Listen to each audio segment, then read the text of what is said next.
لو عاوز أقول للناس 1 2 3 لماذا تحتجون على العلاقات بين مصر وإيران وعلى خطر التشيع الذي قد يتعامل معه البعض وفقا لتصريحاتكم على أنه التشيع أو الشيعة أخطر من الصهيونية؟ طيب أستاذ وائل، الحمد لله والصلاة والسلام على رسول الله، أما بعد فسأمضي معك بشكل أكاديمي مبسط بنقاط يفهمها القاصي والداني. أولا بالنسبة للفظة الشيعة، اعلم تماما أننا لا نكفر عوام الشيعة، لا نكفر عوام الشيعة، لأن هؤلاء لبس عليهم ودلس عليهم وهم مساكين، ونحن نريد أن نأخذ بأيديهم إلى الجنان لا إلى النيران. هذه واحدة. ثانيا أننا حينما نتحدث عن الشيعة لا نتحدث عن الشيعة مطلقا، فهم طوائف كثيرة جدا للغاية، ومنهم على اعتدال نوعا ما كالزيدية وما شابه ذلك، ولذلك من الخطأ الشنيع أن نطلق اللفظة على الجميع، لكن نطلقها على الروافض فقط. ثانيا بالنسبة لإيران، نحن لا نختلف مع الشعب الإيراني، فشعب إيران له منا كل الاحترام، والإصلاحيون في إيران لهم منا كل الاحترام، ولو كانوا هم على سدة الحكم لأقمنا أفضل علاقة مع هؤلاء. لكنك وأنت رجل يعني مع احترامي لا تؤمن بالدولة الدينية على الإطلاق، فأنت تعلم أن نظام الحكم في إيران نظام ديني ثيوقراطي، ولاية فقيه، ما على الجميع إلا السمع والطاعة. هذه أنتقل منها إلى هذا الغضب الذي تراه بل على مستوى العالم.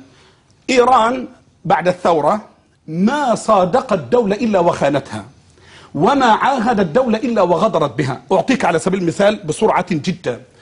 إيران صادقت لبنان ودخلت معها بشكل يشبه ما يحدث في مصر الآن، ثم أنشأت فيها ميليشيا حركة أمل الشيعية، ولما تلوثت الأيدي من حركة أمل الشيعية خرج من الرحم حزب اللات والعزى الذي يقوده حسن نصر الله. وحسن نصر الله أقام دولة داخل الدولة، ثم كسر الجيش اللبناني، وأعظم دليل على ذلك أنا عرضتها بالصوت والصورة لحسن نصر الله وهو يقول إن انتماءنا ليس للبنان لكن لولاية الفقيه في طهران، بالحرف والصوت. ممكن تأمر شباب يطلعوها من على اليوتيوب الحين بالحرف والصوت. ولذلك كسر دولة لبنان وأقام فيها دولة مسلحة لا تحترم القانون على الإطلاق، بل هي فوق القانون والدولة.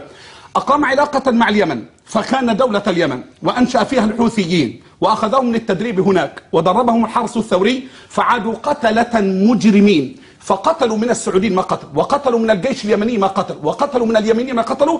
والرئيس اليمني، وأنت رجل إعلامي كبير معروف على مستوى العالم، تعلم تماما أن الرئيس اليمني منذ أسبوعين قال أنهم ضبطوا شحنة أسلحة كانت قادمة من إيران للحوثيين كافية للقضاء على 40 مليون فرد، 40 مليون فرد، وبذلك أقاموا دولة داخل دولة ومسلحة تحمل الأسلحة تحمل كل شيء، فكسرت القانون وما احترمت الدولة على الإطلاق.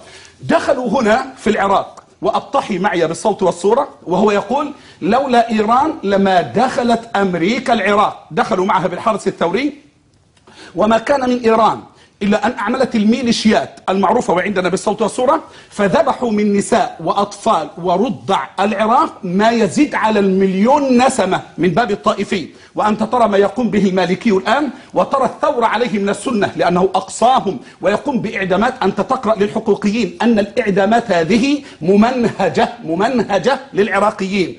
إذن ثم لوثت الأيدي بعد ذلك بالدماء السعودية، على لأن لا أدافع عن السعودية لأن ليس لهم ذرة من فضل عليه، بمعنى أنهم في نفق المعيصم في عام الحج واعترف المجرمون دخلوا نفق المعيصم ثم ضربوا المواد الكيماوية، قتلوا 5,000 حج من الرجال والنساء والأطفال يا أستاذ وائل، فضلا عن أكثر من 10,000 أصيبوا. والمجزرة التي أقيمت بالحرم المكي في سنة 89 لا تستطيع إيران أن تتبرأ منها، بل معي الصورة في المرسومة في إيران المعمول لهم مشهد كبير مكتوب عليهم هذا مرقد أولياء الله. طيب يبقى أنت النقطة الأولى. طيب اتفضل. لا بقي نقطة.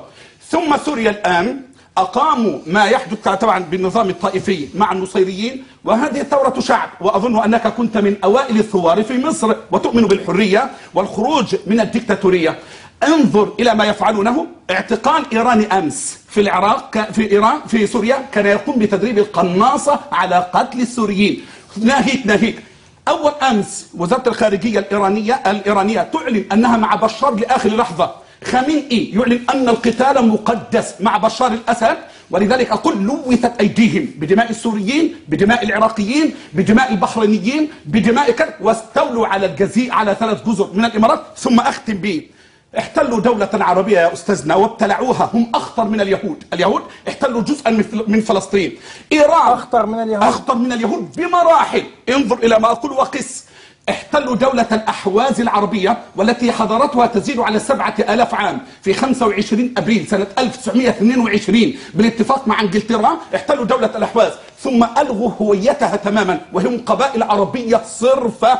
اولا ليسوا تابعين لايران لانهم يفصلهم عن ايران سلسله جبال زاغروس من الناحيه الجغرافيه، ويتكلمون اللغه العربيه، وفي الفتوحات الاسلاميه جعلوها تابعه لولايه البصره، فضلا عن يقومون بالاعدامات الاسبوعيه للنساء والرجال من الاحواز. من يتكلم اللغه العربيه يحاكم، من يسمي ولده اسما عربيا يحاكم، من يطبع منشورا باللغه العربيه يحاكم. اخذوا نهر قالون حولوه الى هناك، ثم اخذوا ما يخرج من الغاز والبترول من عبدان اليهم هم، وهي أغنى دولة في التصدير، تعتمد إيران على 60% من الواردات الزراعية منها، وجعلهم أفقر شعب. إيران تفوق اليهود بمراحل ليس لها مقياس. طيب